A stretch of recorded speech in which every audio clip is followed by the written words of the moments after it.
What's going on? I'm Jamali Maddox. I'm Elliot Steele. It's the Drivetime show, and we are live from the alternative Super Bowl halftime show. Oh, this week we're at the alternative one. We're the alternative. Did you watch it? I just want to catch my fish. That shit was, and you know what? Everyone was slating it, bro. I thought that song was fire, bro. That was wicked, bro. It's so funny that like even Nick Fuentes had to come out, and like Nick Fuentes actually had like the perfect take on it, where he was going, "I'm soft launching that. I'm a Nick Fuentes." Yeah, no, I don't think it's a soft launch. I think you're I'm quite pretty soft fucking launch- head I'm first into soft it. launching that. I'm into Fuentes, bro. America first. That's what I say. They're basically just pretending. They've run that weird right thing. Let's call them the woke right. Okay. They're the woke version. Like you see what woke became to left wing stuff. Yeah. That's now happening on the right, where they're banging on about trans issues, and everyone's like, "Hey, has the president been like noncing children?" And they're like, "Well, I tell you what else, trans bathrooms." And it's like, we've had that for 10 years. We've seen it. We're done. It's over. There is a trapdoor on Epstein's Island that went straight into the sea. I think. Is that true? Yeah. No. Gender neutral, may I add? Gender neutral trapdoor. Bro. Do you know what? You know what's happened, yeah? I know the Epstein files exist, I know all of that, but I haven't read it. So every time I hear something, it's new news to me. Oh, that's pretty sick. That's how I'm keeping it, so it's still exciting. Yeah. So you go, there's a trapdoor. I go, there's a fucking trapdoor. Yeah, there was a trapdoor on the island. Did you see the video of Piers Morgan finding out he was on the list? He's doing his show, and then one of the women, and she's like, I don't know her angle. She keeps on saying like, yeah, if you wasn't in the Epstein files, you're a loser. Yeah, no, Barrett, And then she goes, you know, like when you was in it, and he goes, huh? And she goes, you was in the list, and he goes, I've read it. You're in it. And he goes, no, I wasn't. Oh shit! But people were in the list. I don't think people in it. Yeah, but I don't think being in the list means you were necessarily. And also, not to defend Jeffrey Epstein, but he was inviting people to parties. Like we know someone who met him. Yeah. And like it's not that she was, you know, he was like he had this massive social circle. Also, I reckon you've got to like build up to child sacrifice. That's not a day one invite thing. No, you just got to like kick one in the shit. Yeah. That's your first day. That's how they know you're cool. Yeah. They bring out a child and they go, "How would you feel about kicking this in the shit?" Yeah, you kick it. You give a little sweep to a toddler. Yeah. All right, this guy that's to go get down. Yeah. So, but the whole thing is now like, why did the trapdoor go in the sea? Well, because that's where you. It was just like. I'm not an architect, but if I was building a paedophile island to child sacrifice children, this is the problem, man. I'd have a trapdoor. You could have really had a sick villain arc. He could have been Lex Luthor in Batman. You know, like Lex Luthor in Superman. In Superman, that could have been him. But he just had to fuck. Just if you didn't fuck kids, if you just did villain shit. Well, that's Mark Zuckerberg. You think he's Lex Luthor? Well, who's the guy who runs OpenAI? Not Sam Bankman-Fried. Peter Thiel. Peter Thiel is a villain. Like that. Tom from MySpace is Dr. Manhattan. Yes. You know what I mean? Like he sort of did something big and he was like, I'm gone. 2003 and someone's building a social media app. 2013 and someone is building a social media Dr. Manhattan, app. Lives through linear time. But the Peter Thiel is the worst person alive right now. He believes in transhumanism. That's not what you think it is, by the way, before you all... What, trans people are human? Fucking, not on my watch. But like transhumanism is like, it's basically super autistic people. Because the problem with they wanted me to make a doc with someone like this, where basically is it the one where they want to build robot people? Like they want to train to put consciousness into human. Because the problem with like speaking as like someone on the spectrum who is hyperlogical, the problem is that people like there's this kind of like philosophy where you remove emotions are seen as a bad thing, but emotions are inherently human, and that's kind of what Jeffrey Epstein was. Whenever you watch an interview with him, he doesn't believe in the soul. He doesn't believe in like being like he believes in hyperlogical whatever, and that is what they want to do, and that's what Peter Thiel wants to do. That's why they want Greenland, because he can set up his. The problem with these AI companies is they still got to abide by law, but companies are bigger than countries now, so they want to have these places. I don't know if you could tell. I've got back into weed this week. Yeah. No, you're going like really deep. I got. Someone sent me some edibles. I don't like how you explained yourself as hyperlogical, though. I'm hyperlogical. I don't like that, man. I don't think you are. I'm a logical little boy. Nah, you're not a logical guy, man. I've heard you say things that have no reason or logic to any. But they do to me. Yeah, but nah. Stop sitting like that for the fucking clips. How many times? I think the people. Okay, I'm gonna tell you. I'm gonna be real with you, Elliot. Yeah. If you take a think of who our fan base is, if you think they give a shit about crossing leg edits and jump cuts, they don't care. No, but that's why we're stuck with these ketamine addicts. Because they're the ones who like the yeah, exactly. Nah, true. We want to hit. We want to hit that. Josh Whittaker and Rob Beckett, mums at the school. We're trying to be more mainstream instead of mums who forgot they have kids. Yeah, we're trying to be mainstream. Can you guys message and let us know how we're doing? Yeah, we've got the fucking McCanns listening to this. That's who will listen to our podcast. The fucking McCanns. The McCanns. The McCanns. Bro. McCanns. Pick up the McCanns. Do you think we could get them on the pod? Well, I want the McCanns on the pod.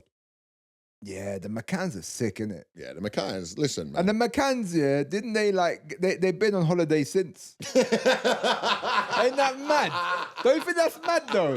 That they've been back on holiday and you got to do a staycation. Nah, you're doing a staycation. The most I'll let you do is a city break in England. Yeah, you could go Bristol for the weekend. You can't be going back to Turkey to the same place. With an au pair. Yeah. You're not. We'll get it on the taxpayer. You can't be trusted to me. I went to, so basically I got family in York, innit? Yeah. This is my mum's side. They're all like Northerners and that. We went to this funeral, yeah. And one of my cousins had a kid. And I'm looking at this kid. I was like, brother, this kid, spitting image of Maddie McCann. Like, spitting image. I couldn't stop being like, brother, and I even said to mum, I said, Mum, he looks like Maddie McCann. Mum's like, shut up. Fuck you talking about? She goes, oh my God.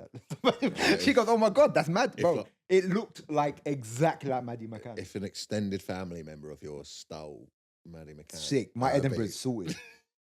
You bring her out at the end? Bro, you don't think I would have milked that? They have to give you the prize. You don't think I'll be not doing a BBC Three documentary where I'm walking being like, my family secret. They bring back BBC Three for you. Yeah. Are they gone? Yeah, probably. I think it's online then, isn't it? It's dead to me.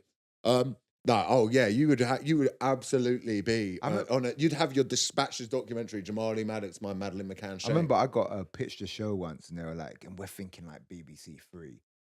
And they were like, I was like, what's the age range on BBC Three? And they were like, it's trying to get like the 16 to 18, maybe some 21s. I'm like, but I'm 35 fucking years old. What the fuck do you think I'm trying to talk to a bunch of 21-year-olds? You see, and that's why it's good that you're on TV and Russell Brand isn't anymore. Because he'd have just been straight up like, yeah, I want some 16-year-olds. That was the bit there. Yeah. Yeah. That was the bit. Yeah. There we go. Was Shout out Russell Brand. Is he coming on the pod soon. Is he in clear up these allegations, Russell? Is he in the UK? Clear them up, mate. All right? We want Big Brother, Little Brother back. Clear them up. Yeah, we need. Right, this country went to the dogs after you left Big Brother, Little Brother. Yeah, we need your political analysis again. Yes. Oh, he's full far right now. He's full on Christian. Because the good thing with Christianity is like it's just so forgiving that you can go over there. Once you go over to Christianity, you can be like, hey, I did all of this, and they're like, well, Jesus. Well, he hasn't admitted it though, has he? He's still because he got like a court case. Yeah, he's got a court case going. I'm gonna burst in there like Tommy Robinson. I'm gonna burst in there like Tommy Robinson. I'm a journalist. Yeah, but I love that people think it's an excuse to do anything now. Like someone just walks into your kitchen, you're like, hey, can you get out of my... This is journalism. It's journalism. I am a journalist. That's not what journalism is. It's not. I've got a bit about it at the minute, yeah. Because you've met like actual... Well, I guess you're an actual journalist. I'm not, right? but I get what you mean. Yeah. But like Ava Santina, she works for like Politics Joe, right? She's a really good like political... And I went and did a podcast for them, yeah. You did a Political Joe podcast? Brother, I have never seen a room of people look at someone like at me going, what the fuck is this guy doing here? Because he is adding nothing. They asked me to go on Question Time one time, innit? Don't do it. No, I didn't. I didn't do it. But I didn't do it. But the only reason I was like, yeah, because I thought they were talking about have I got news for you. I was like, yeah, that sounds all right, actually. You turn up with bits. Yeah, my agent was like, why talking about Muslim rape gangs in Rotherham, and you're just gagging it up. You just got the little couple quick bits a minute. Yeah. You turn to a victim and go, you jump in at some point. Yeah. It's a back and forth. It's a back and forth. I'll set you up. No, that'd be funny. Then people ask me, how did question time go? I killed. Yeah, murdered. Murdered question time. Yeah, no, there was no, I wouldn't do anything. I wouldn't do anything like that. But I went in and I was fucking bad. We had to watch Prime Minister's questions, PMQs. The whole thing. Most of it, yeah. Bro, I skip over the highlights on fucking BBC, bro. Yeah, match of the day of Prime Minister's questions. Alan Shearer. Yeah. Alan Shearer. Talking about match of the day, we're talking about what happened on the weekend. When I watched the old footy. Oh my God, bro, you've been doing everything. When I watched the old footy. I was hoping the this old wouldn't team. come up. Yeah, when I watched the Arsenal game. Yeah. What's your team? Oh, there you go. For our sins. For our sins. Name me an Arsenal player. Huh? Name me an Arsenal player. Saka. All right. Is that Arsenal player? Yeah. The fact you had to ask. Jesus. Gabriel Jesus, yes. Gabriel Jesus. Yeah, he was plucky. He played the game. Yeah. Mate, that Sunday game, we was up and I was there like, ah. And then they kept on doing the chant saying, stand up if you're not Tottenham. Bro, I was up like a flash. I am fucking not Tottenham. Yeah. Don't know who the fuck that. And babe, it was proper stuff, man. You have a good time? Oh, I love proper good seats. I was right. Apparently, because I thought it would be like basketball where the closer you are, that's the best seats. No. I know. I didn't realize this is where I was. Yeah, you're in a shit section. That's not a shit section, man. I was right by the goal. I saw that. I was sitting on the section where they scored the 4 goals. Oh, them goals are pretty. Innit? You want to kind of be on the halfway And you know line. the good thing about Arsenal is you can kind of see how good they can be when they actually play cohesive. Really, and what's really good about? Do you know what you could say about this team right now? It was Arsene Wenger's vision of that young team that didn't cost billions. It has cost billions. It hasn't cost billions. It's one of the most expensive teams in the Prem. What are you talking about? They just played consistent. They were on the ball. And Wigan, to be fair to 70 million on a player who sits on the bench. To be fair to Wigan, yeah, exactly. That wasn't Arsene Wenger's dream. That's why they fucked up. But the thing about Wigan is Wigan's defense actually came out in the second half, but they weren't playing like that. That's why we just, we were playing cohesive. We were playing heavy on the front end. Do you know what I mean? And we played strong on the back too. How was Connor Toby Highway?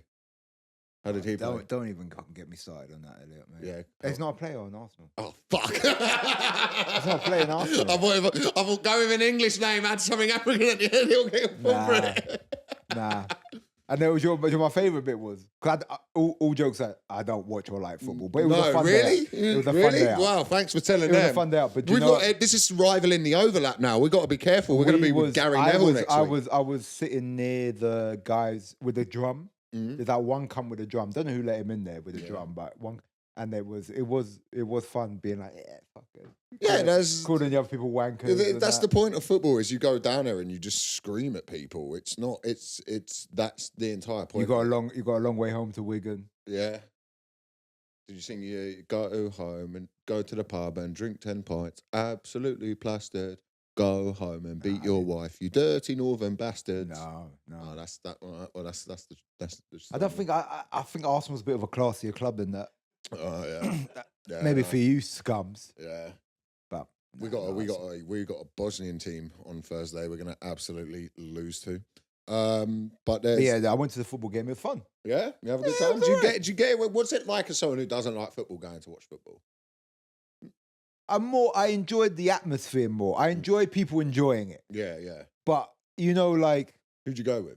I went with a boy I grew up with. Yeah. He had the ticket. Oh, really? Because he just messaged me on that day and he messaged me saying like, hey, I know this ain't your thing. Yeah. But I got a spare ticket. Do you want to go? And I was like, do you know what I didn't like though? This is the thing, because I had gone to a football game years ago because my uncle used to play football, innit? And I had gone to a professionally, by the way. Yeah, he played for Sunday League. He used to play for QPR. He used to go down to goals and cheer yeah. Uncle, No, he used to play for QPR. So I went to the QPR stadium when I was a kid. Your uncle's Joey Barton. Yeah. My uncle's Joey Barton. And he took me there. My dad took me. And And what I didn't like about this, is you couldn't drink a fucking beer in the stands. Mm-hmm. You know, it felt mad overpriced.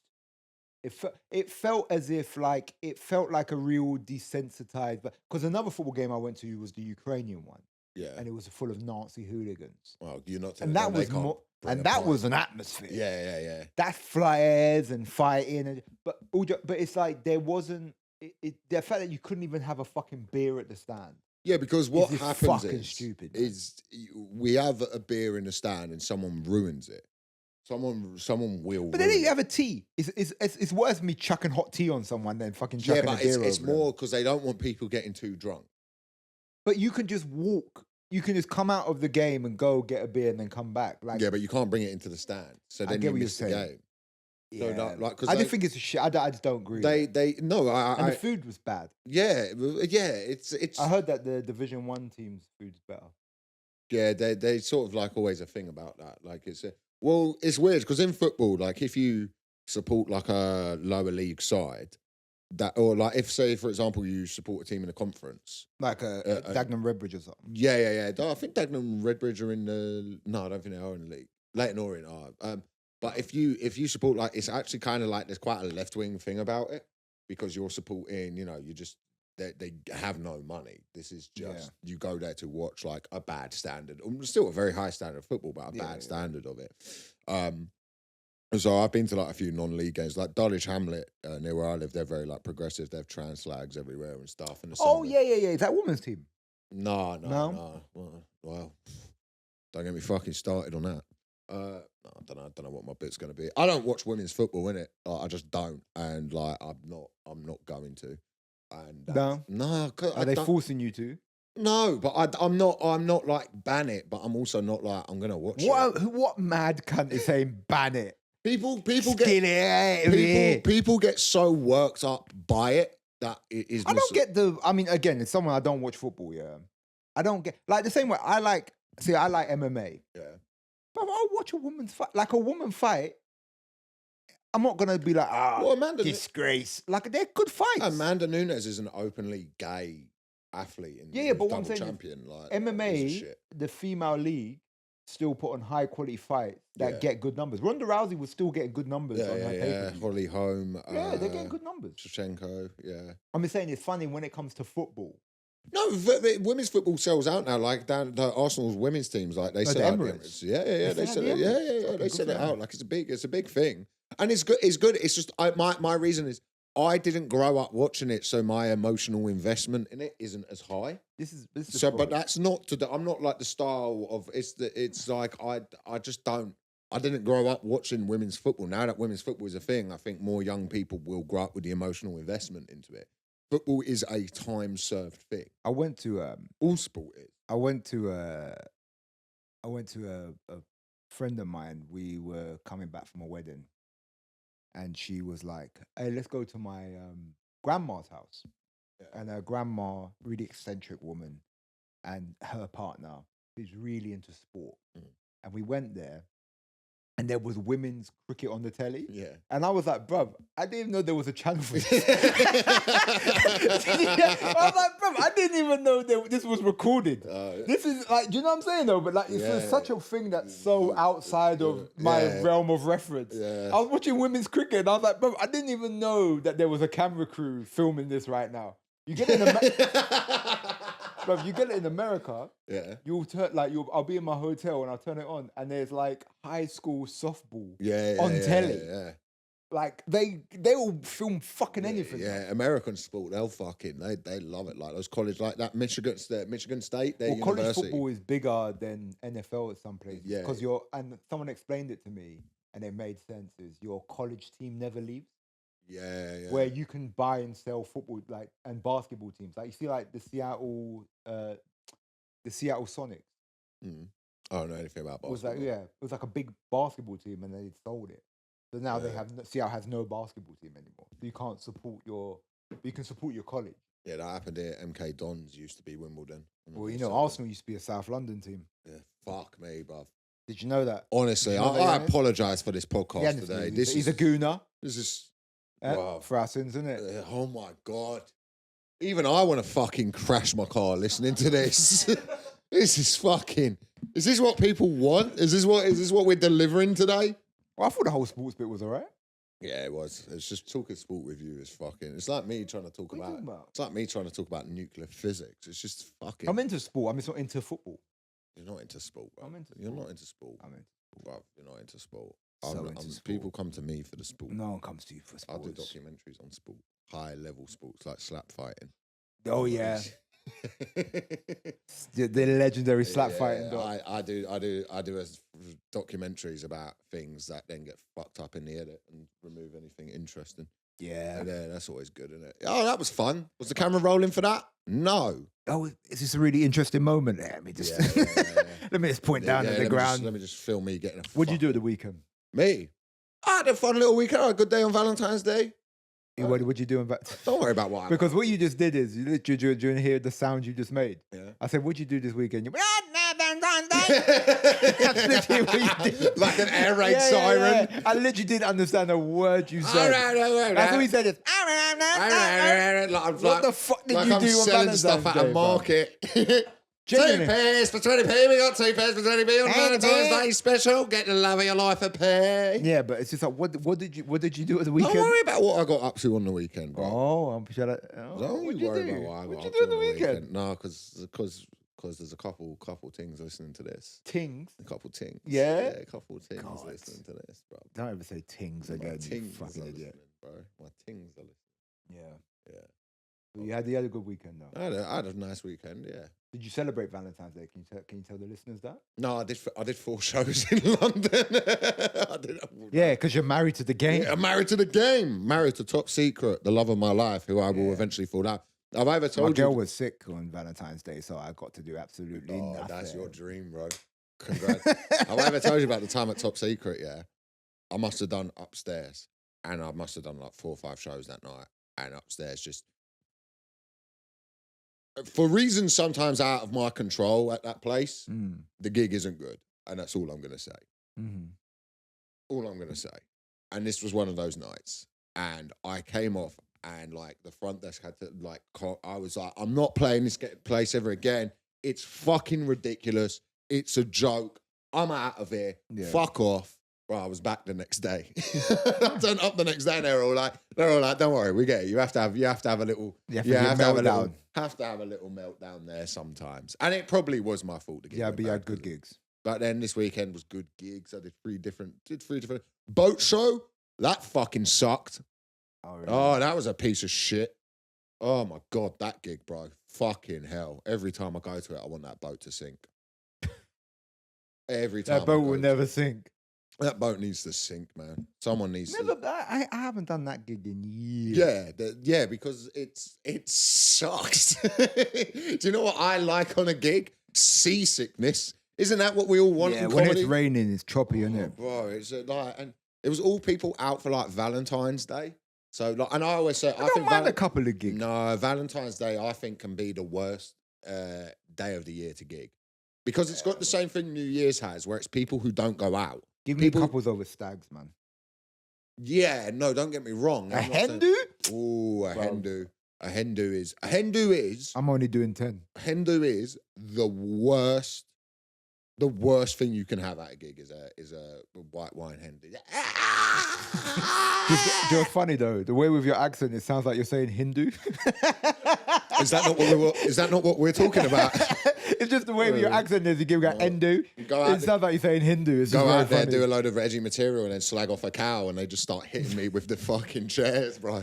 But there was one guy where everyone's like smashing up proper stuff, and there's one guy, he's looking around what to smash. And he just sees like a little plate and he just goes, he just needed to smash something. Have I ever told you about the riot I saw at Nottingham Glee? No. Oh my God, this is years ago. You saw a riot? A fucking riot, yeah. So Nottingham Glee, which was actually one of my favourite Glees. And you got a good Nottingham Glee story after this as well. I think you might have told it. But so I'm like 19 years old, yeah. I go to do the weekend. I'm gonna name the comedian that this happened to, is because it's nothing bad about him. It's a good bit. They're a good. I really think they're a good comic. Who is it? It's Roger Monkhouse. Oh, Monkhouse. Right, yeah, right. Roger Monkhouse, legendary comic, right? And we're doing this weekend. It's me, him, Andrew Ryan, someone else. And I go on, I'm middling, I go on, I barely got 20 minutes, I get away with it, but you can feel the night's turning. Like there's a couple of stag do's in. And Roger Monkhouse goes on, and he's doing like political stuff good. And he mentions the girls who went missing in Nigeria, right? Yeah. And he had this bit that went, I think the way that Britain can help is that we get Rolf he names a load of people from U-Tree and goes, drop them in Nigeria because there's no way they wouldn't be able to find a bunch of missing schoolgirls, right? Okay. Good joke. This person in the crowd goes, paedophilia is not funny. And Roger, because he's in a club, but he's a very thoughtful person, he starts deconstructing it in a way where he goes, no, man, I'm not saying paedophilia is funny, but I think our attitudes towards it and the outrage we have while seemingly allowing it to go on is there's an inherent hilarious in that. And he's always going, it's not funny. So then the stag dudes start going, you're a nonce, mate. You're not. And he's going, well, no, I'm not. And he's like an old bald man. He's an old bald man. It's not a good accusation. So it's not good, right? And it's Easter weekend, yeah? I've just been on, I'm 19 years old. And then this one woman goes, I was molested as a kid. I thought it was funny, right? Funny. So and like just these arguments and fights start kicking off in the crowd, yeah? And he then he comes off stage. He just has to come off. Like you could go, ladies and gentlemen, Michael McIntyre and Lee Evans are going to come on and do the sketches of Laurel and Hardy. There is no saving this gig. It's gone. Comes off stage. These two stag dudes get in a fight over the arguments of the moral ethics of being able to joke about paedophilia. Start fighting each other. And I always bring this up to Andrew Ryan. There was one guy in a dress, like he's the stag, who just in the middle of this brawl just starts going, starts going Super Saiyan, and then it goes, and just launches a chair. And then one of them just runs up and bangs Roger in the face. Bangs Roger in the face, and then just runs out a fire exit. Security are running after him. And the way Nottingham Glee works, we were on the top floor. Yeah. The bottom floor is the bar. And so security like to us like, lad, you have to stay up here. We go down, and security's like, bruv, please, it is bedlam down there. Do not go down. So the staff all had these like sweets they were going to give everyone on the way out because it's Easter. So they just give them all to us. We've got millions of mini eggs, right? So then me and Roger leave the gig, and he asks for some of the sweets. So I'm like, so I give him the sweets, and I go, Roger, you've just been accused of being a paedophile, and now you're leaving with me. I'm like 19, holding a bag of sweets. It's not a good look. We went back to the bar and shout out Roger because I was like, "You all right, mate?" He was like, "Oh yeah, I've been punched over stand up before. I'll be all right." Like it just fucking chaos. There was one time the security started told me the guy that bangs him in the face and runs out. Just ran out the fire exit. That's so fucking bad. Then one time I was there and the security was telling me, he was like, oh, it all kicked off last week. He went, because this couple were like in the queue, met this other couple. They got chatting, really got on. So from standing in the queue to getting their seats, right? They're getting on and they goes to stop. Hey, it's all right if we sit together, actually. We're having quite some stuff. Like, yeah. They start, the conversation goes on to Brexit. They have a massive falling out and the two blokes get into a proper fist fight before the show's even started. Wow, they're just swinging on each other. And that, ladies and gentlemen, is club comedy in this country, where you try to go out and talk about some... that's why whenever you go to a club and it's just, hey, who's drinking tonight? Who's that? That's why it's that, because you pigs cannot behave yourselves. That's insane. The guy at Nottingham Glee threatened to... Oh, yeah, when I was doing that, I was a tour show as well. Yeah. I was doing Nottingham Glee, and a guy in the crowd was talking. I told him to be quiet, and he goes, I'll fucking slice your throat. And the security guard went over and just tapped him on the shoulder and went, come on. And I was like, oh, that's his punishment. Oh, that's the tough law of the Tottenham Glee. That the guy just goes over there and goes, calm down. He threatened to murder the comedian. Yeah. Threatened to do a Charlie Kirk to the comic on stage. And you're just like, hey, man, yellow card. No. I do the punchline and I put the mic down and just fucking blood squirting. And that was just the teachers. Then I got off the bus. Yeah. That was exploding next. No, club comedy, man, I've seen like absolute fucking pandemonium kick off. There was one time, there was this Hindu that was like talking throughout the show. They were being so disruptive, so rude, so nasty, and it was the bride. And I went to her, is this, what's your like fella doing for his stag do? And she was like, oh, they're going to Prague. And I was like, oh, I went, you're not worried about that? Well, I was just like, like stag do away. Hmm. I was like, I hope he cheats. I was like, I hope he gets like I hope he gets a sex worker. I didn't use the word sex worker, but for the story, as I've listened, I've learned. I hope he gets a sex worker, and I was like, I hope it's like a real novelty one, like a real. And then on the wedding day, all the boys go for cigars and have like a little laugh and a chat about it. Now, this didn't calm her down. Oh, she did react well to that. She didn't learn not to talk after that. In fact, that all kicked off, and they had to be removed. I had to be. Didn't I kick out a Hindu at Top Secret? No, you gave them money to leave. I remember that. Yeah. Did I give him like 20 quid or something? You gave him 20 quid, to leave. Yeah. I said, go buy some Lambrini, you fucking pigs. There was the Chichester one where I incited a riot. Yeah. So this is like after lockdown, right? I've done this run of gigs. I did one at 21 Soho. Of course, never got paid for it. May it rest in peace.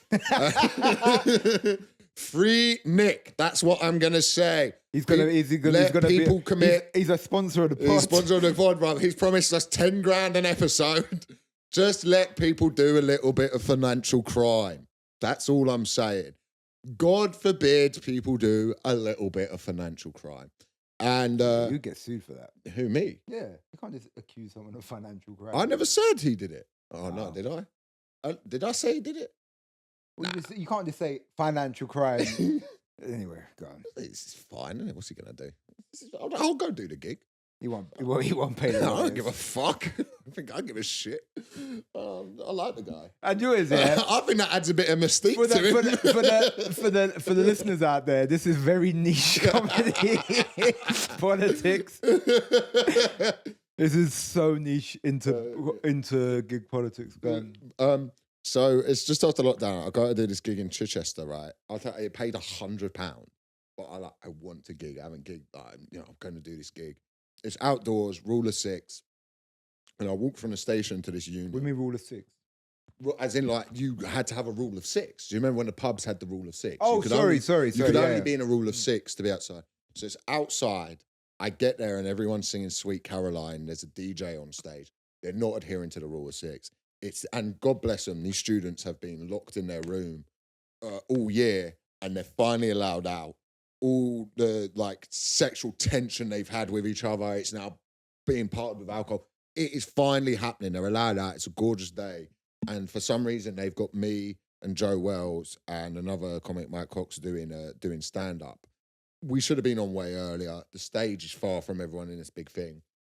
Joe Wells goes on. They listen to him, and he mentions being autistic, but he does a routine pretending he's pro-Trump. They don't even understand that it's an anti-Trump routine, so they're now all offended. He mentions his autism. They're like apathetic towards it. He's like, that's not what I'm trying to do here. Like, I'm making jokes about it. Mike Cox goes on, gets an argument with someone, brings me on. I go on, right? And I'm dying. So I say to them, I'm like, look, I'm booked for 20 minutes. Here's what I'm going to do. I'm going to do 10 minutes. Then a band's going to come on. And you don't get the band. You don't want me here, but I'm just going to do the 10 minutes just to keep the promoter happy, right? Make peace with him. And they're all like already yelling at me and stuff. This guy's yelling at me. What are they yelling at you? Just not, you fuck off, like that. They're just these students, man, right? Good, it's good stuff. So I go. They got good gear. I go. Oh, at least Joe has his autism to blame for his breakdown later. I've just got to accept I had a shit gig. Yeah. They don't realize me and Joe are friends. Yeah. So they start thinking I'm now attacking autistic people. So they're going, you leave him alone. Autism's not to be lost. And I start going, I'm going to go egg an autistic charity after this, right? And they rush the stage and start spitting at me during the height of COVID. And I'm yelling at them, go fuck yourselves, you fucking autistic. And one of them ran the stage. I went, and spat at me, and I went, that was the most autistic spit I've ever seen, right? He just didn't. And then like I have to leave the stage. Like I leave. There's no way out other than through the crowd. So like literally a group of 6 lads come at me with chairs trying to fight me. Trying to fight me in it. And I'm not helping. I go, yeah, go fucking do something. Did you spit back? No, but I was getting ready to swing. Like I was like, oh shit. The 3 security guards come get me. They put me in Mike's car. They're like, drive him to the station now. And just had to drive me out of the station. And I'd incited a fucking riot. Then the promoter says, hey, listen, I didn't sell as many tickets as I thought I would have. No, I still got paid. I get paid for the attempt, man. That's it's not fucking insane, man. Have you ever caused a... No, never caused a riot. I mean, I've had people fucking kick off. I had that one in Bristol where so I'm doing a show in Bristol and it was a tepid show anyway. I can admit it was the crowd just, whatever.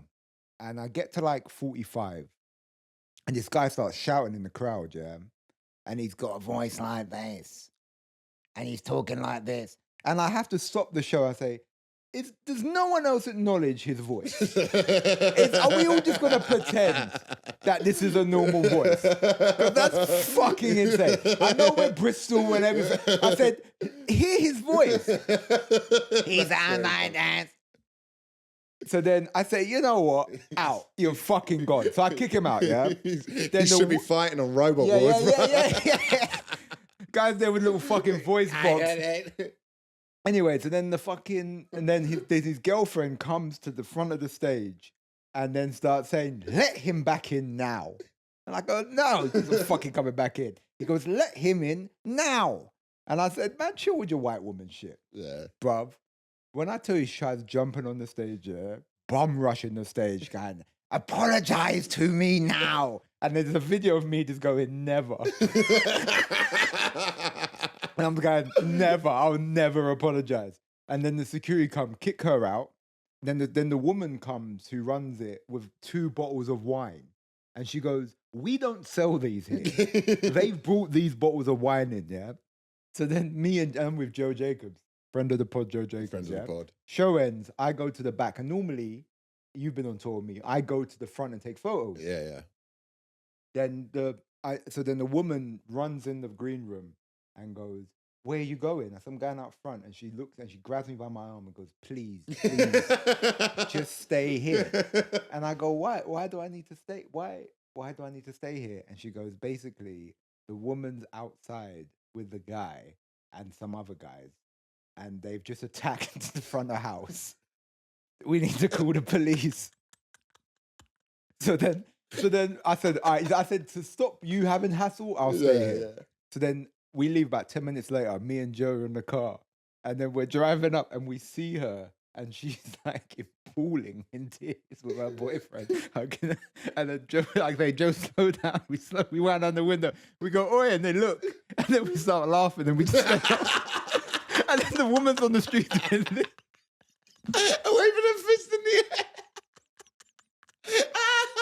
like it's on the buses. I'm gonna get you back. Like this. She's like just waving her fist at us, and me and Joe just fucking we put on the headphones so you can see our faces, and we start laughing, and we drove off. Well, that one I tell you about when the guy tried to close the door on my hand. Have I never told you about this? I'm doing it. Where the fuck is this show? I want to say it's Bath. But I'm doing a tour show. I think was I with Joe? I can't remember. I want to say I was with Sunil Patel or Joe. I think I was with Joe.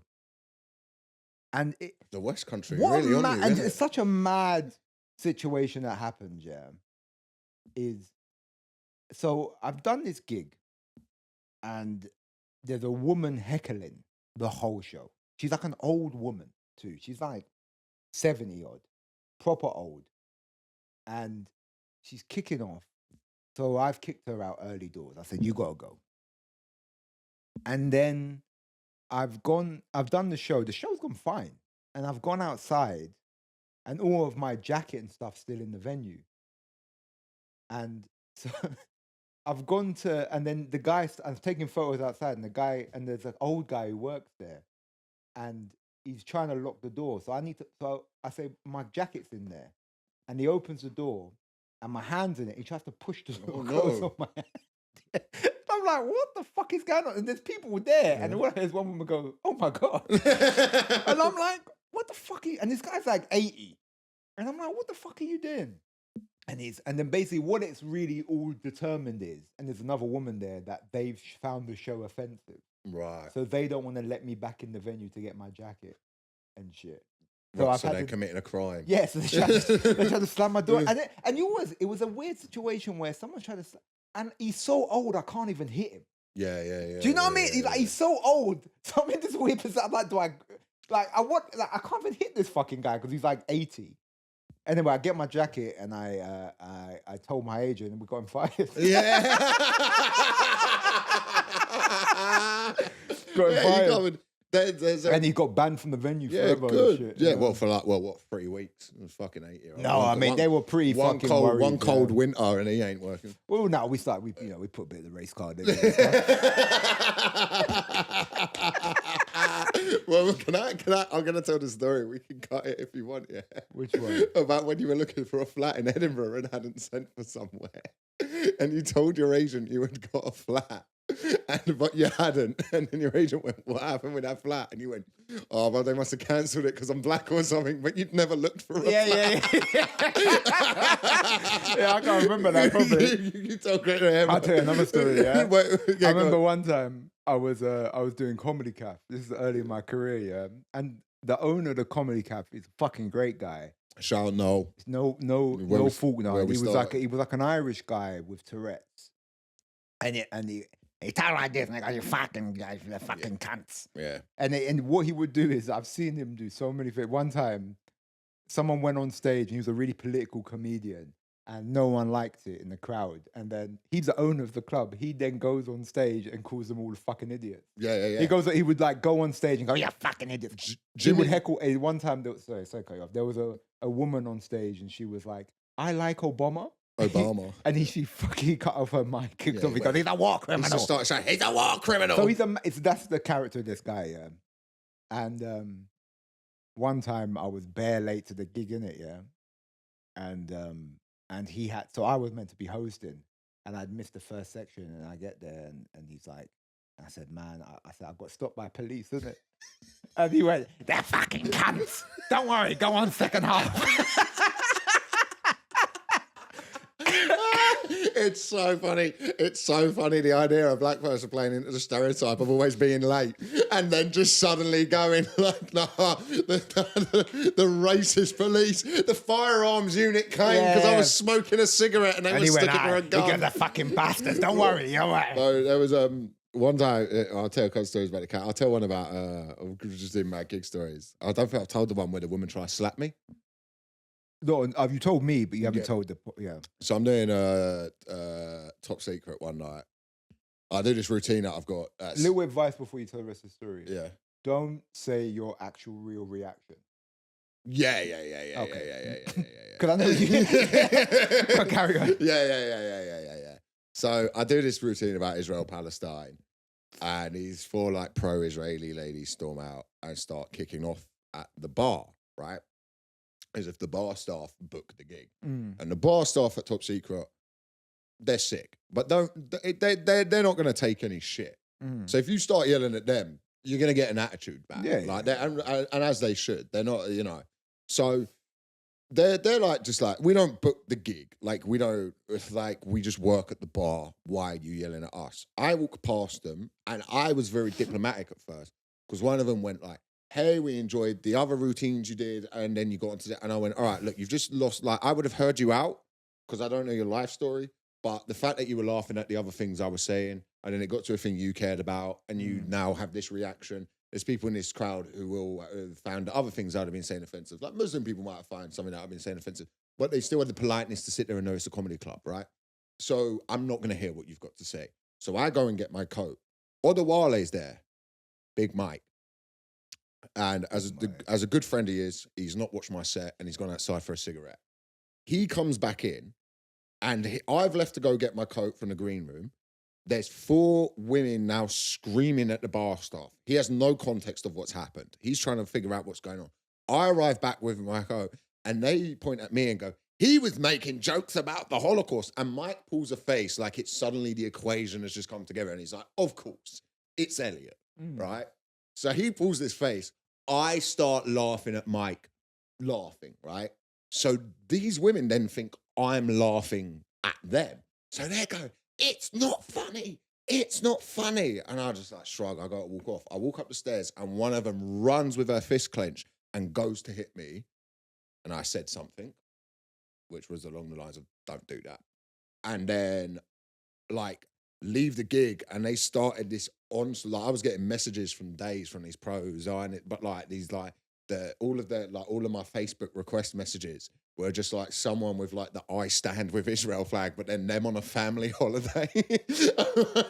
I'm like just did the or like, so you think it's funny to be, and then they started making up things that I said, and like the club the whole time was like, we like have the recording.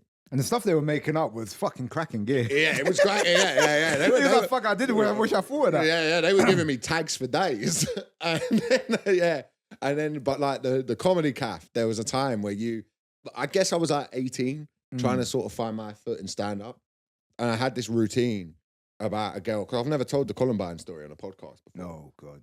So I met this girl at this party, yeah, and like we ended up like hanging out for a few days. And then there was one day, this is both like, she's a little bit older than me, but like bit mad. And she was like, what, like, like I find like the Columbine shooters really attractive. And then like made me do like a role play where I pretended to be one of the Columbine shooters. But I was like 18, 19, just starting to get into acting and stuff. So I was like, got to give it a bit of backstory. So I went in and I'm like, oh, kids at school keep picking on me. I'm going to like do something about it. And my mates were like, who were a bit older than me, were like, no, mate, she's got like a ravaged fat. That's not what she's like. And they were just like head in hand. Because me, again, my logical autistic mind was just like, well, I've got to give a performance in acting and give a bit. So I'm out outside the bedroom, Daniel Day-Lewis in it, like getting ready.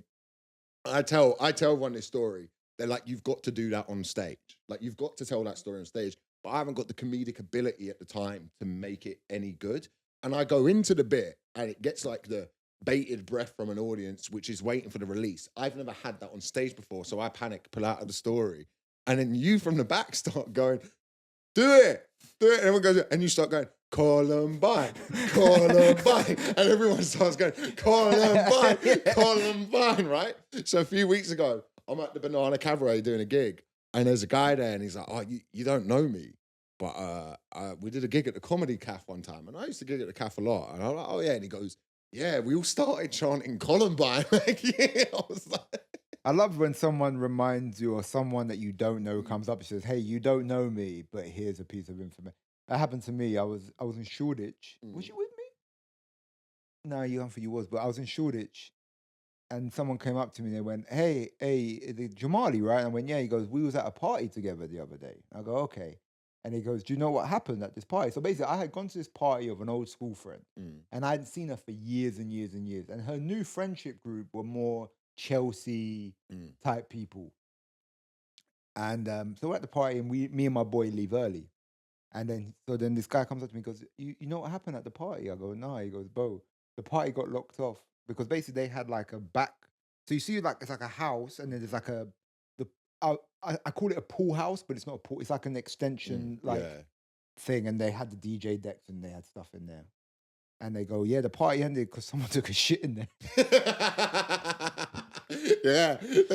They said someone took a shit in there, and then when someone went, oh my God, there's shit, someone shit here. And then all the Chelsea people were like, all right, guys, let's not be immature. Let's just clean it up and carry on partying. No, and then she was like, bro, party's fucking done, bro. Someone took a fucking shit on my floor. Yeah, it's over.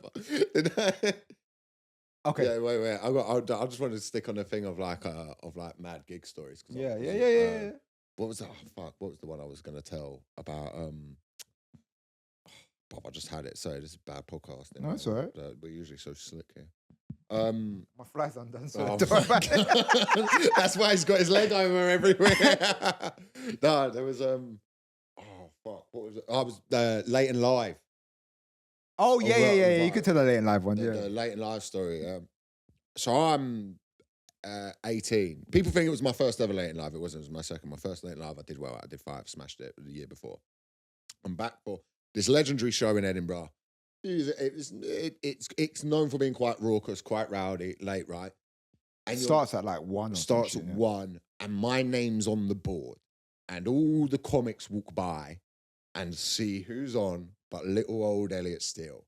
And I'm gonna say about 20 comedians turn up. Well, no, I was there because I was hanging out with you. Yeah, but I think someone in went the into green the room there was like 6, and someone went into the bar. and said, "Yo, Elliot's about to do late and live. Everyone come." Yeah. But I was already in. I never did that. I was already in the green room. No. So like, because I was just hanging out with you, bro. Loads of comics come out from the bar, right? And about 20 comics. Yeah. And like the green room gets filled, and like Fred, who runs the show, can see like. It's like this is gonna get cruel. Yeah. This is gonna, like, I think she even said that when you were like, you weren't there, but Fred said to me, she goes, is there like 20? Are they all here to see Elliot? And I said, I think so. And she went, the bastards. Yeah. It was getting mean, right? Yeah, it was getting mean. I'm wearing the exact same clothes as the comic on next, Nick's Cody, right? We were in. Are you in a suit? No. I was in green Air Force shoes, the exact same ones he had, black trousers. And like a green button-up shirt, right? Yeah. Like I've made an effort for this, yeah. And there's 20 comedians there, and I'm nervous, right? And I go on, and from maybe 3 seconds in, you can tell I'm gonna have a death. Yeah. Like it was looking pretty fucking dire. It was looking dire, and I'm bombing, bro. I'm just fucking. And at one point, I'm like there, the mic's like shaking in my hand, and I just went. So the way Late Live works, you walk onto the stage here, yeah, and there's like a door. There's like a door a few meters away from it where you stand and watch. Yeah. So I can see it's just rammed. It's always rammed with comedians. I can't even look over there. And I can see them every time like something doesn't land. I can hear like someone there says something and it gets a laugh. Yeah. So they're having a fucking great time. We were killing in that corridor. And like, you're just seeing and then you start seeing like different heads pop out, like different people trying to like it's like is that Billy Connolly? Yeah, bro. It's like they're at the cabin trying to get close to it, and then and I'm like they're trying to see the Pope, you know what I mean? And I'm bombing, and at one point the mic is shaking in my hand, and I'm 18, remember? I go, any lads in? And there's just silence, and then I just hear from the side, did he just ask if any lads were in? I wrap up, put the mic in, I look over to the door, and they're not there. So I know they're all by where I'm about to walk off stage, and I walk off, and I'm given a guard of honor, and one of the most brutal roastings of my life. So Nick Cody goes on, starts smashing. As Cody's on, Kai Humphries comes up to me and he goes, Elliot, mate, don't worry. We rubbed your name off the board, so no one will know you were on.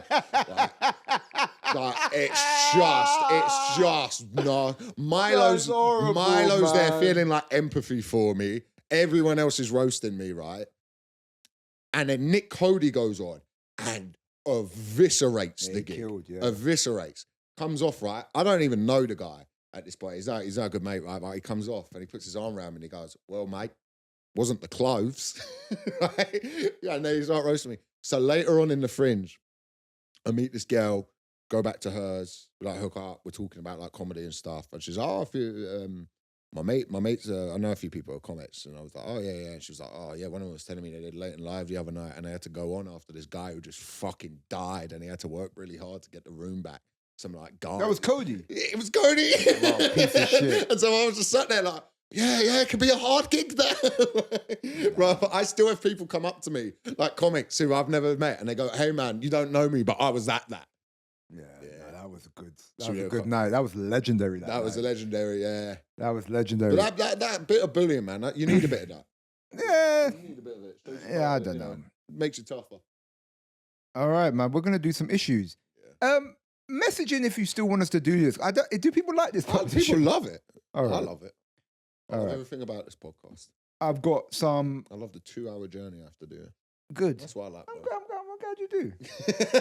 Fuck you. It's 30 seconds. Top down. All right. It's right there.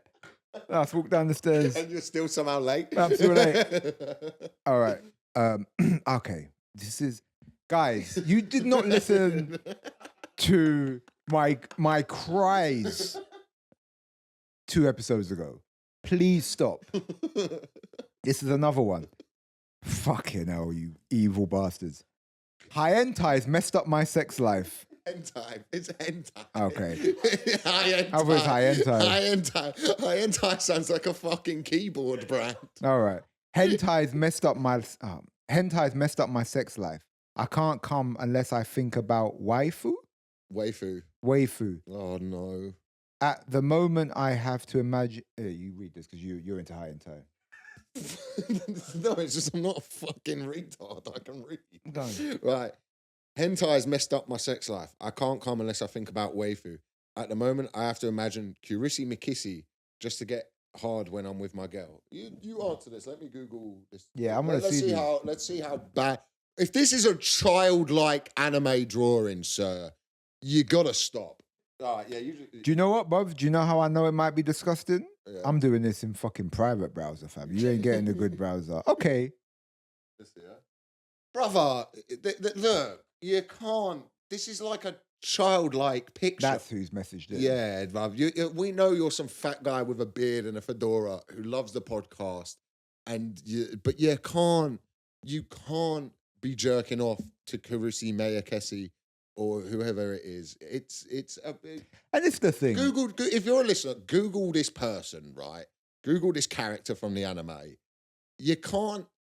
If you're watching her taking fucking alien dick or whatever weird thing it is, because it's Japanese, so it's not going to be normal. They're not just standard missionary, but they can't just watch a facial and be done with it. They have to have a level of suffering and depravity. Did they invent the bukkake? The Japanese, it sounds Japanese. It sounds Japanese. Bukkake. Another clip ruined. Yeah. The ancient shogun used to come to. We must feed with the Ronin, and there we will finally have bukkake. Do you know how they kill themselves? They get spunked. Give their belly. They cut themselves open with a giant alien dick. Yeah, my giant alien dick. I bring great shame on family. I must now get fucked by giant alien cock. Taking this gun, oos. Ooze. But so basically, Arigato, master alien. Yeah. So basically, okay. So basically, I wish I didn't help with the cum sword opening his stomach. I shouldn't have done that, but I had to jump in on the bit somehow. Hey, listen, brother. If you put a ball into the box, don't mind the finish. I got to do what I got to do. But this is the thing, man. Like, what you think about when you're with your missus is your business. We don't live in Orwellian times. There's no thought crime. So if you want to think about some high-end type porn where you're fucking... It's hentai. Stop disrespecting his art form that he loves masturbating to. Listen, man, there's some things that I have to think about to come to sometimes. I don't watch porn, but, which people think's healthy. It's not. I'm then just left with my imagination. And boy, is that vivid. It's fucking evil. But, there's some things that I'm into that I wish I wasn't.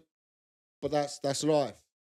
I would, maybe sometimes try. Just stop watching it. Just stop watching. Just stop watching it, but man. stay away from the Just Japanese watch some content. old school American porn. Yeah, right. Old school, bit of storyline. And watch the storyline at the top. Really train yourself, not just to jump. You know what I mean? Get the storyline. Get bit of foreplay. Yeah. You need to know why she's there. Yeah. To fix that. And she needs to burgle all of his cum? Yeah. Yeah. All right, this is the next one. Greetings from Barcelona. Fuck off. Fuck off. Hala Madrid. Go fuck yourself. Fuck off from Barcelona. I can't seem to... Thank you for listening. Yeah. I can't seem to grow a moustache. Got this gap in the middle like an anti-Hitler thing. You've got a gap in your teeth. You help him out. How do you live with it? How do you wake up every day and not want to kill yourself? Because it doesn't fucking bother me. I don't fucking think about it. Stronger man than me, bro. Oh, yeah. Because your teeth are fucking great, isn't it? Yeah, your teeth are fucking amazing, isn't it? Those yellow gnashes. Oh, you horrible man. Bruv, do you know how much fucking after effect the fucking producer's got to do to try and make you look like a human? Oh, God, this has backfired horribly. So you can cut that out. No, I like it. It's I don't care. Yeah, I'll be real with you, man. You should get a moustache graft.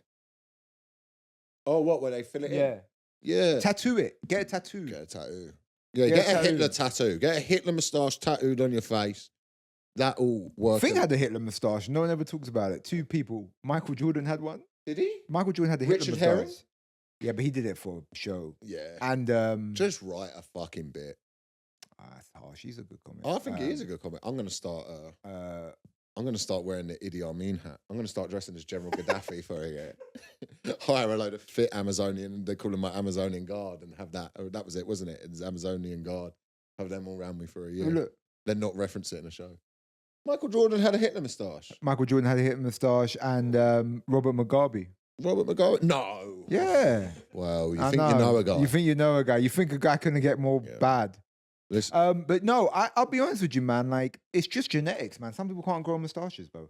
I think you just got to live. I think you should just keep it clean shaven. I think there's Let's not worse. add Hitler and genetics into the same conversation. But having a moustache is genetic. Yeah. You can't work hard. I can't grow a moustache, really, whenever I've tried to grow your facial hair don't really grow too strong now. No, it goes, when I grow it out a little bit, it gets to like my... Do you look like a Chechen terrorist? I was just going to use the word Arab. But you had to go there, didn't you? You had to go there. You had to persecute my people. Have we not suffered enough? Well, are you Chechen? Yeah, for this bit. Oh, okay. For this bit. This is the last one we're going to do. This is a light-hearted one. My uncle from my mum's side has just got advanced cancer. And I really get on well with him. Now my mum won't let him see... You read that, please. Fuck. No, it's bad, isn't it? My uncle from my... It's going to say it just is a cancer. It's just his star sign and you've read it. Just misdiagnosed it. My uncle from my mum's side has got advanced cancer and I really get on well with him. Now my mum won't let me see him anymore because she found out I was giving him edibles, which he wanted for the pain. It's breaking my heart, but don't know what to do before it's too late. Who's your mum? Who's your mum? Just go fucking see him. Who's your mum in the DEA? Yeah, why does your mum decide who can and who can't see him? If you sign up to the Patreon, the top tier is we'll cure his cancer. That's our top tier. We're going to cure his cancer. Okay? Yeah. You're going to have to pay £15 a month. We're going to do it like the Green Mile. Yeah. I come round and take Elliot, it. Yeah, Elliot just breathes it in. I come round and take... And I'm having a few of the fucking edibles as well, all right? Yeah. I come round, I take his cancer. No, but how you take it is you put it in a syringe and then inject it into yourself. I've got a wire around here. I'm tapping my veins. Yeah. We're sorry to hear about your uncle. But listen, all jokes aside, yeah, he's not going to be here for much longer, maybe, right? So stop trying to make your mum happy and go see your uncle. And if he wants edibles, give him edibles, man. Like, it's not going to make it worse. Like, let's talk real. Yeah, another bit of if this is your mum's brother, like, understand that when, like, family members, like, get cancer and stuff, people start acting in this really weird way because they try to get control on anything they can in their life. Because they can't control the thing that's the most hurt to them. Yeah, unless they came a top tier patron on this podcast. But, you know, not everyone believes in my alternative medicine.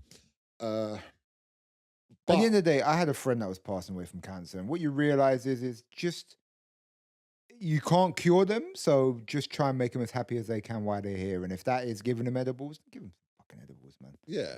And go see him. And, like, look, this is, you know, they're trying to keep control of this situation. Go see him, have a last few good memories of him. I had a good family friend who passed away with cancer. My advice to people would be, as close as you are with them, you don't want to be there for the end. You want the last memories also to be like the ones where they're cognitive and good, because the end, they go downhill fast. They go down fast. So I don't really know what this advice is. I think we're trying to add a bit of empathy to it. Stop giving him edibles as well, you fucking drug dealing piece of shit. No, give him edibles. All right. No. But we are sorry to hear about your uncle. Sorry to hear about your uncle. We're going to dedicate the next episode to him. We'll name it after him. We could do this one, the last one. I'm the only girl in our friendship group, but I can't... I'm the only girl in our friendship group, but I can't keep up with the drinking. They all have 6 pints easily, and I'm struggling after 3. I'm only there because I fancy one of them. Is love worth sacrificing a liver over? Why haven't you just told him you like him? I don't get this sort of like. I don't get this sort of thing. Your game after 6 pints, you can't bang him. No, but I don't get this. I don't get this like this tricking, or like you're pretending to be someone's friend so you can get in there. Just tell him you like him. Just tell him you like him. It's straightforward, man. Stop pretending to be into football. You heard the first 15 minutes of this podcast where Jamali was trying to talk football. That's what you sound like. Yeah. An amazing, insightful person. Just message him. You're going to be pissed when I get hired when I become the new fucking football pundit. Yeah. Above that Gary Lineker job Fucking, he lost it. Jamali on Match of the Day. Yeah. Turning up doing zero prep. I'll be coming in. I'll be like, all right, who's playing today? You're like, it's the fucking World Cup final. You thought the Taskmaster crowd didn't like you. Wait till the fucking Match of the Day audience. No. I'll start referencing players from different generations. I'll be like, the thing is, man, you need Ian Wright on the front pitch. And Ian Wright's sitting there like, I don't play anymore. I'm like, Ian, you should be fucking out there, son. Ian isn't even on Match of the Day anymore. That's how out of date. He's not on Match of the Day. Oh, he does podcast. Yeah, he's not on Match of the Day. Why is not Match of the Day? He left Match of the Day. Why? I don't know. I don't know. I didn't. I'm a DM him. I'm a DM him. Ian, get back in there, you silly man. But no, for this, I think honesty is the best policy. Like, say, look, you have two options here. You either tell him what you want and that you have these feelings and you're going out drinking with him and it's costing you a liver, you're a bit hungover and stuff. In which case, you're going to get a reply. It might not be the reply you want, but you know where you stand. Or you write into let me explain. Those are your two options. Lala will give you some good advice. Yeah, she give you way better. She'll give you some genuine. That's the person you need to ask. That's the person you shouldn't be asking us. She's not going to call you a whore in the first 3 seconds of the question. And that actually, to her chagrin, in my opinion. But yeah, I didn't agree when he did that. It was a bit of fun. We should get her on the pod, man. We should get Lala on the pod. Could you imagine the screams of horror as we read her? She's used to people writing in like, "Hi, I'm trying to leave my husband who keeps throwing throwing muffin trays at me because I haven't like baked dinner." And we're here like, "Oh yeah, someone's facing 13 years because they can't stop joyriding cars." Yeah, that's a good point. All right. My name's been Jamali Maddox. I've been Elliot Steele. I've been the Drivetime.